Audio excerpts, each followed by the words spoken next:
That's actually what prompted me to document the recipe book, because now people have moved to maize, which I feel is not as nutritious as the sorghum, of course, and start chanting what he's chanting, to ask the wind to come and assist, because we need to finish this very important process of our food so that we can store it. We are good enough. We actually have the best of what is available in the world, you know.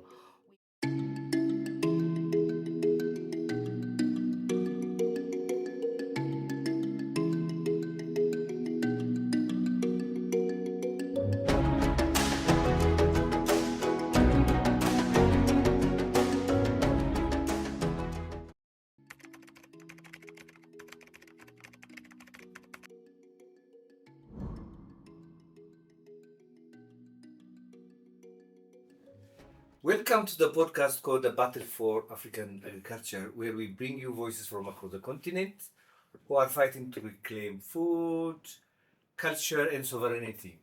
I'm your host, Million Belay, and today we journey to the highlands of Lesotho through the stories and recipes of a remarkable guest, Chef Sekamotho Mirriam. Welcome, Chef Sekamotho Mirriam.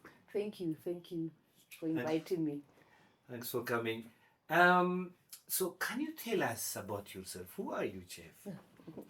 Okay, so I'm Chef Sekamotho Mirriam Moteane, and I am a qualified chef from the mountain kingdom of Lesotho. And the Lesotho, you know, it is in the southern part of Africa, and it's also known as the coldest country in Africa. You are even colder than Ethiopia. Yes, it's snowing at the moment. So wow, yeah, it's snowing right now. So that's one of the attractions, because we have beautiful snow all the time. And I think I have been a chef or in this food industry for close to 30 years now. Wow. Almost three decades that I've been consistently being in the kitchen and cooking. I'm also a cookbook author. Oh wow! Yes, I authored a cookbook on my traditional Basotho food cuisine, which was published in 2012. And I'm also like a consultant. I consult for businesses in Lesotho, help with menu planning and trying and bring in like African ingredients into their menu offering. Yes. Thank you. Thanks for coming. What are your earliest food memories growing up in Lesotho? Oh yeah. Growing up, I remember my grandmother. During school holidays, what we used to do is my family, or my father's family, comes from a very, very rural area of Lesotho called Sehongho. So during school holidays, we used to go there. And my grandmother didn't have electricity, no fridge, no nothing. But I just remember us being so happy when we were there. She would slaughter a chicken, and we would be sitting around the fire, and she would be telling us lots of stories. And we would be eating, you know, beans. We would be eating, you know, like I said, the chicken and. It used to be such a happy childhood, because it wasn't just me and my immediate siblings, but our cousins as well. So the family will gather there and we'll have a meal together. That's what I remember. So what has inspired you to become a chef and a writer? Were there any pivotal moments in your life? Absolutely, yeah. You see, now it's now with my grandmother enjoying food with her family, but also my mother was a very good cook. So as the oldest in the family and as a girl growing up, I used to help my mother in the kitchen. Okay. So I think I fell in love with cooking at that point, because I looked up to my mother and I wanted to cook like her, and I was interested in what she was doing.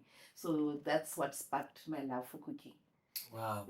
But how do you describe Basotho's cooking for somebody like me who doesn't know about it? Okay.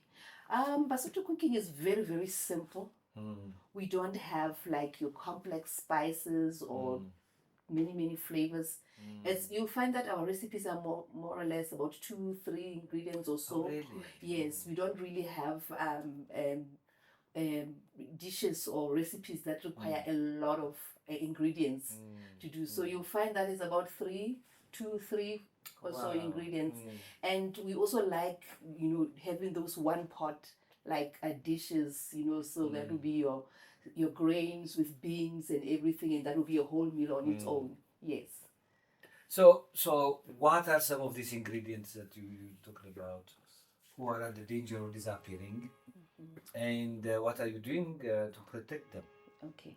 So Lesotho is one big mountain. The whole country is a mountain. And it's so high, it's one big mountain. And what I've realized is what grows well, we grow a lot of grains. We grow sorghum, there will be wheat, and then there will be obviously beans, peas, and so on. Do you have barleys? But what? Barley. Barley. Yes, we grow barley as well. Yes, we grow barley as well.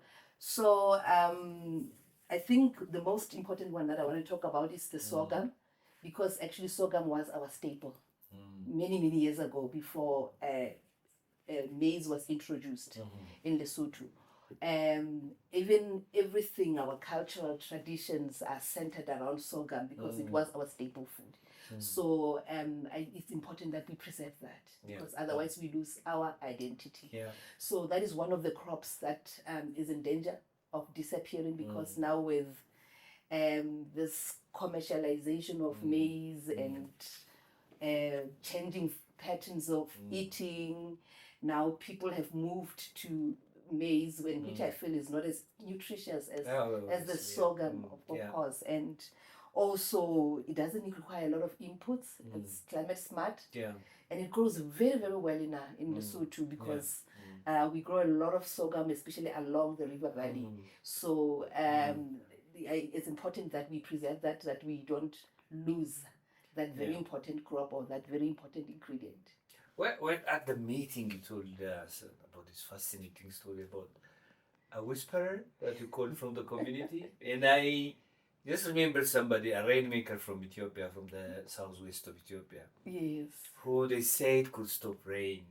But for somebody who's coming from, the formal education system, is very difficult to believe. But can you tell me that story? Yes. Okay. So during the harvest season, when we harvest sorghum, like I said, harvesting sorghum is one big occasion that is taken very seriously, because we are harvesting food that we consume for the families. So it's a big celebration. So you'll have the whole village actually just gathering and going to one plot or one field and just harvesting that. It will be men, women, children, everybody is involved. That's this just shows that even the little children are already introduced to how things are done. So then after getting it from the fields, then it goes to the house or to the home or to the village. When it gets to the village, then it's when it's sorted by the women. And then after that, the men come and they thresh the sorghum. And then the women come again now to winnow the sorghum. And for you to winnow the sorghum, then you need some wind. Just some light wind, so that you're able to separate the chaff from the food.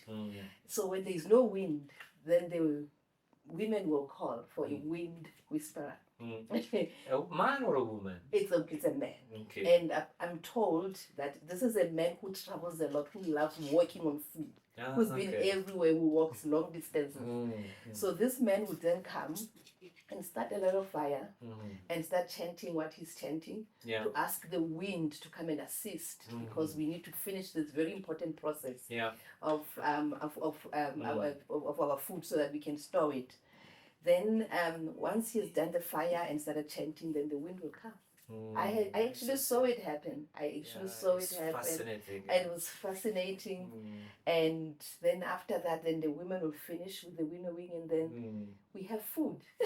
I just want to ask also, what is the role of boys and girls and older women and elders, even storytelling, in sustaining the Basotho? Yes. Right? If I say Basotho culture? Basotho culture. That's right. That's correct. Yeah, you see, now we have the elderly people in the village who have all the wisdom, who know everything. It's important that whatever they are doing, or whatever they know, that they share with the younger ones, the younger women, the younger men, and also the boys and the girls. So you see this community work that I keep highlighting on when we are harvesting, for instance. It's important that everyone is there, because that's how the knowledge is passed. Because, you know, tomorrow these older people won't be here. Then we know that the next generation will continue with those practices. That is why I'm so scared that if we start losing things like sorghum, which have this rich, what can I say, cultural relevance to us, then we are going to lose our identity, and we're going to lose these beautiful stories. And if we don't have these stories, who are we? You say that, you know, food can be a tool for resistance. That's what you said to us. And in the context of Lesotho and Southern Africa, what are we resisting and what are we reclaiming? Okay, I think we are still at a point where we still don't believe that our food is good enough. And I think that is a big problem. But I also think it's also with globalization, where we were made to believe that our food is substandard. It's not good enough. So that is a big challenge that we are facing. And I think that's something that we really need to work on, so that we shift away from that, so that we can go on now. We are saying facing this threat to our local food systems. Yes. No, that's very much important. So what are we reclaiming then? I mean, I know that Southern Africa in general is very, very much challenging. There's a lot of culture in there, and there is a lot of influence from what they call modern agriculture and GMOs and whatever. That's a very crucial space for Africa. So in terms of pressure, what kind of pressure do you have on your food? We need to, I think we are reclaiming the right to produce our own food, to feed ourselves in clean ways, like we used to before. And I think it's important that everyone has a role in this reclaiming. When you're talking about food sovereignty, everyone has a role. Whether you are a chef, whether you are anybody, everybody has a role to play in that. So we need to each understand our role in the food system, so that we can play our part. So I believe that this conference that we were in, also these are good platforms where we can discuss these issues and see how best we can actually do our part in reclaiming our food sovereignty. Okay, in doing that, then what are the opportunities and the challenges that you have in reclaiming your food system and in reviving your system? Yes, okay. It means less food imports. Then we know exactly what we are eating. We know who produced it. We know how it was produced. I mean, it used to be done before, so we really need to get back to that. And as a chef, I believe that also we play a very big part in that, in the sense that we are very influential people. We are right there. People trust what we say, and the people listen to us. So we really need to really push hard and make sure that we champion African ingredients and African food on our menus, to get people to, you know, fall back in love with eating our own traditional food. And also, you know what, saying value adding, you know, yes, we need to respect our tradition, but at the same time, we really need to make sure that we keep with the times. That you take that sorghum and you judge it up and you make it really attractive, even to the younger people, because we want them to start eating this food and appreciating this food. So the groupings like what Afsa is creating now, the chefs grouping, you take it as a possibility or as an opportunity. Well, do you think that the Lesotho, the Basotho people way of eating is still alive? Is it still there? Or is it still eroding? It is eroding. It is eroding. What are the forces eroding? It's eroding, like I said, we are exposed in the media, we are exposed with how the Western are doing things. They are marketing their food better than we are doing with our own food. So it's right there in our faces. You know, those are what people are looking at as sexy trends in terms of eating. So that is a big problem. If we need, that's why I'm saying everyone has a part to play in this whole thing, because then we also need to really make sure that we market our food to be attractive as well to people. So that is one of the big challenges that we are facing. Okay. So to go to a bigger thing, what does food sovereignty mean to the Basotho people and to you personally? What is food sovereignty? Okay. For me, it's being in total control of what goes onto my plate. Us being in total control of our food, for the whole chain being owned by us as Basotho.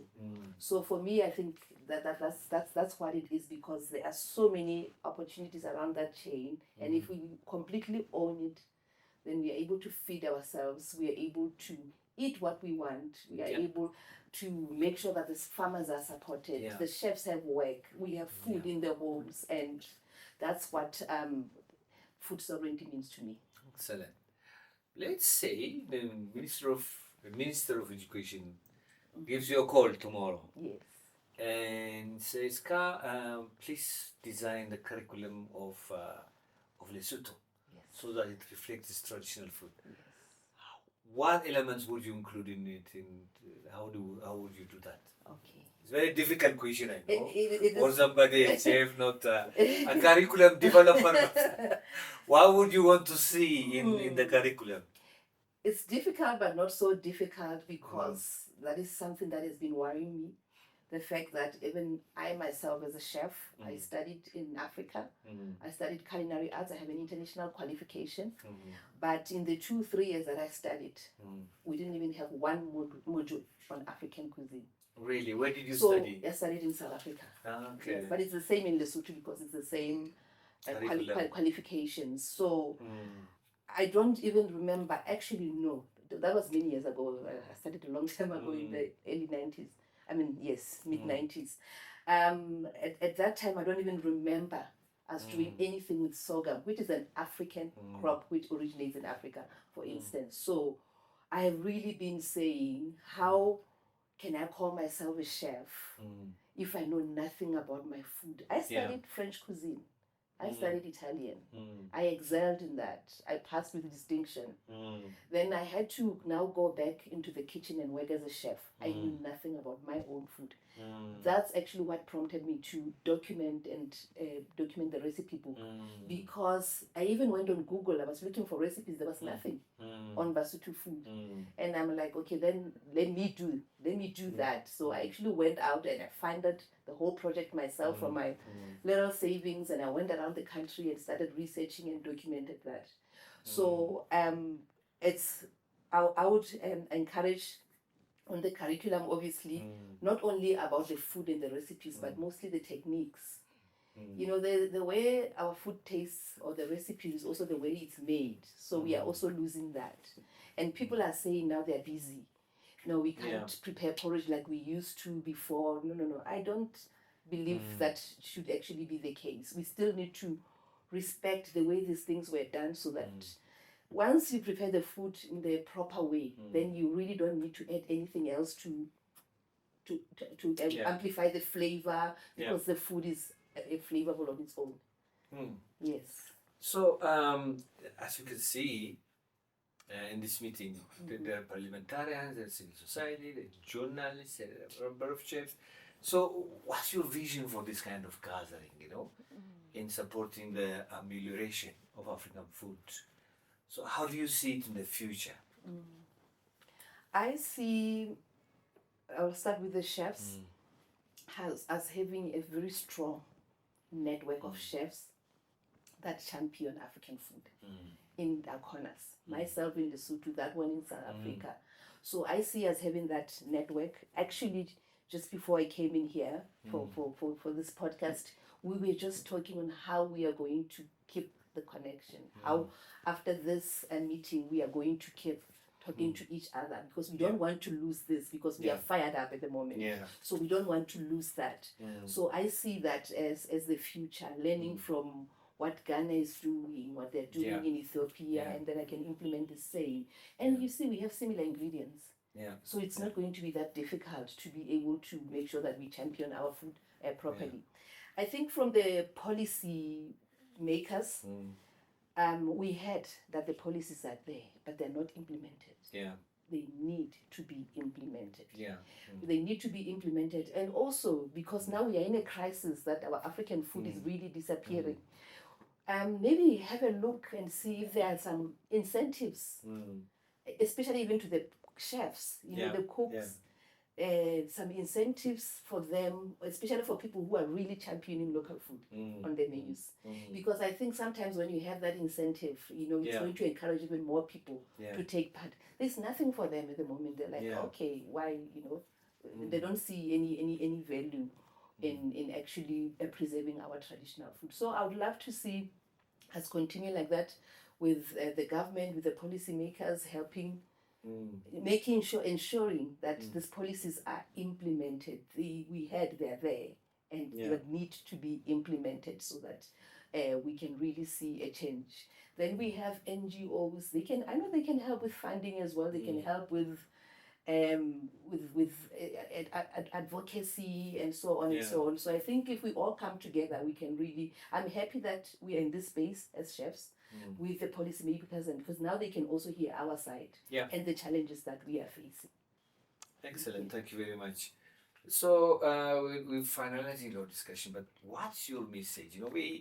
It's a young continent, our continent, and there are millions of African youth out there who might be listening to this podcast. So what's your message to them about valuing their food, valuing traditional food? I agree with you that probably we have to prepare it in an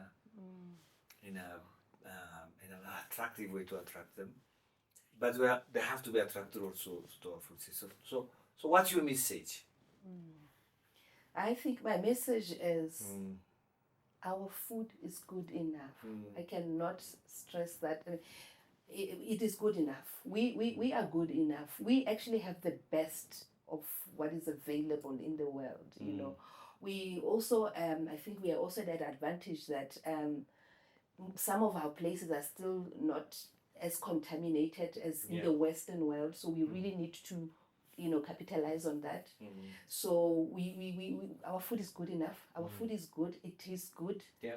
And I would really like to see everybody falling back in love with our own food because, like I said, it is clean, it is pure, it is flavorful, it's enough. Excellent, yeah. Yes. I agree with you.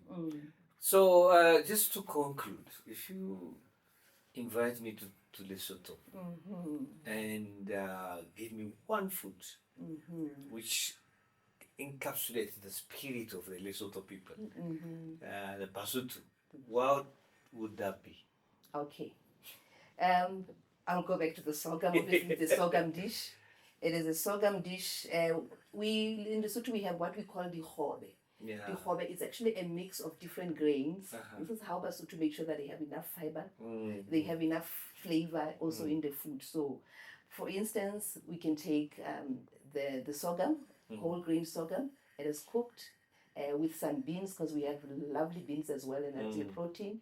And also we can also add vegetables to that. You can add some pumpkin to that, and that's a meal on its own. You actually don't even need to have meat. People sometimes think if there's no meat on the plate, then the food is not. No. We have been eating very, very well without actually having an animal protein in your plate. So the hobe, it's something that we prepare in different ways with your sorghum, your beans, and some vegetables. I would actually prepare that for you. I will come for the hobe then. Yes, come for the hobe. Yes, absolutely. Thank you very much. Thank you very much. Really, it was a great conversation with you. Thank you. Thanks a lot.